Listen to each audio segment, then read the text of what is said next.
Okay, well, joining me now in the studio is Kerry Halford and Brendan Hawthorne from So It Goes. Hello. Hi. How you doing? I'm fine, are you? Yeah, very well, thank you. Not too bad. Now, you are a singing duo. We are. Tell us about yourselves. Well, we met up about 5 years ago. Yeah. And we're still talking. And we're still talking. Jim, It's always good, yeah. do you want to tell the story? 'Cause you love telling the story of how we got started. Yeah, I was going into an office on business, and Kerry was sent down to make me a cup of tea, basically, while I was waiting to go into the meeting. And as Kerry asked me for a cup of tea, if I wanted a cup of tea, I said, before you go and make that tea, just can you answer me one question? Can you sing? Because I've heard something in your voice that I think is absolutely what I need for some songs that I've already written. And so after 12 months of coercing, yes, she finally came round to singing my song. Because I did think, what a nutter. And it took a while to convince me. Yeah, you know, it's always that first impression that's good, isn't it? Would you like a cup of tea? Yes, and can you sing? You don't always expect that, do you? No. Nobody's ever said that. So yeah, we started working together, and initially it was a case of me working through the material that you'd got ready written. And then as time has progressed, we've actually I've written stuff, and we write stuff together, and we kind of mix our genres up a little bit, so you can't really pigeonhole this. So it's a bit of folk, a bit of blues, a bit of jazz. That's going to be my next question. And what sort? How do you get sort of the inspiration for the songs that you write? Is it stories or just?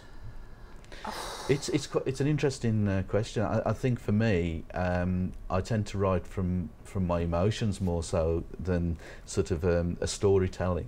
And so the characters, if you like, within the song are almost archetypes, if you like, for people to read into the lyrics what they will, rather than it being a personal lyric. You know, so I tend to get triggered by things like watching a film that's touched me or reading a book, and it puts you in a mindset, and then something happens, and you start writing. When we write together, it's quite different, isn't it? Yeah. I mean, we're working more in an improvisation way now, which is freeing us up tremendously for how we write.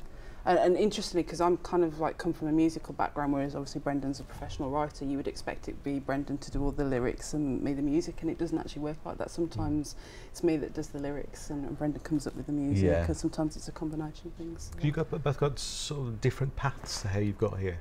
Your background is in writing, would you say? Yeah, I mean, originally, I mean, it's only been the last 15 years I've been writing, with any commitment, I suppose. Which has led to me being published as a poet, as a playwright, and as a writer for Bradwell's, who supply a lot of gift stores and supermarkets and bookshops. So that's actually given me quite a broad scope for my writing, which is always very refreshing. You know, you seem to be going at the next project with renewed sort of interest and vitality. What sort of things have you written? I say I've got a couple of poetry collections, a collection of prose, and a play, Hardgraft or for 23 Bob, which was written in a week with songs. Right. And we cast it, rehearsed it, and performed it in less than 8 months, wasn't it? It was something like that. I think actual rehearsal time was something like 12 weeks. It was ridiculous. And so my directorial debut as well. So, which again gives you a broader aspect to your work. My writings with Bradwell have been dialect books. I've done a book on Black Country dialect, which was in the newspapers as being the book they were using to teach a tiger at Dudley Zoo the call for food. Right, okay, it's a bit random, isn't it? And I've also written a dialect book for Warwickshire as well, which is an interesting research project. I've written ghost stories for the Black Country, on the Black Country, wit and humour, and also a book of walks around the Black Country. Our music tends to be together. It's me who tends to go off on my own with writing. Obviously poetry is quite a thing to do on your own, I suppose. I'm the techie person usually, so I'm kind of websites. I do the sound production on the stuff that we do, and the visual stuff. So. But we're sort of a very balanced team, aren't we, with that? You know, what one of us can't do, the other one can, and we work together on producing the best we can. Right. Now, at the moment we've been talking about National Dialect Weekend. That was this weekend. Absolutely, yeah. What was that all about? Well, we were hosting Wednesbury to the National Dialect Weekend, which tours around, and it is a coming together of accents and dialects from all over England. And we've been fortunate enough for the organisers to choose the Black Country for this year's host, and you know, what a great opportunity it was for getting everybody together and speaking their spake, as it were. You know, so and we obviously wanted to put on a full diverse range of people for the Friday evening, where we had comedy through magic and so forth, and music through various bands, including the Scarbelly Blues Band who finished the night off, and what me and Kerry are doing under So It Goes, and guests. Mustn't forget them. We had a launch, didn't we? We did. So a preview of something that's going to be coming in later in November. Ah, yes. Which so is we're looking ahead towards the end of the year. Absolutely. Yeah. Can we say much about it? Well, I think we can now. We've kept it under wraps for months, but the veil can be lifted. But, we're looking at releasing a Christmas single, so it's 3 tracks, all very, very different. We debuted the one on Friday night, and we're doing a big launch later on in November at the Lamp Tavern in Dudley.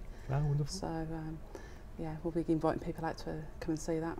We just want to kind of reintroduce this idea of Christmas single, because we think it's kind of been lost. Yeah, in the old 70s sense of a Christmas single, you know, the good old stomper of the noddy holder type. Yeah, absolutely. One of them is very kind of vital. Oh, okay.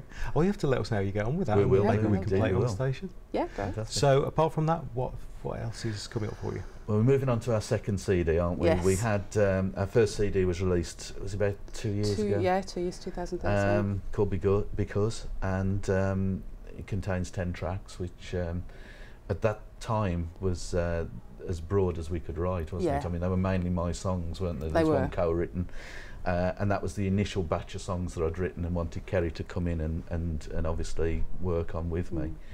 This second CD is going to be very much more of a combination of the two of us, isn't it? You know, with very much two voices, and our work that we're doing together. And I think that we've moved on. I mean, the first CD was very much of, this is what you'll hear if you hear us live on stage. We kept it very, very simple.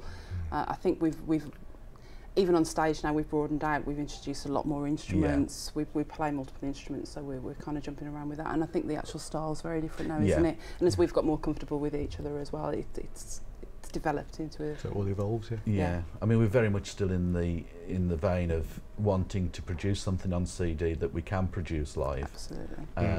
Because I think it's very important that you're performing what you are having represent you through the CD. So. That's the way we're going to... I think we're a little bit more ambitious in what we're doing now. We're more ambitious in what we're doing now. Yeah. That's good, you feel more comfortable in... So if people want to find out more, maybe buy a CD? If you go to our website, it's soitgoesweb.com, and just email us, we can get stuff out. And if you come to any of our gigs, all the gigs get put up on that website as well. We've got stuff there where you can buy when we're actually at the gigs as well. Brilliant. Well, good luck with the Christmas thing. Thank you very much. And come and play to us in the future. We will do. Great, Thank you.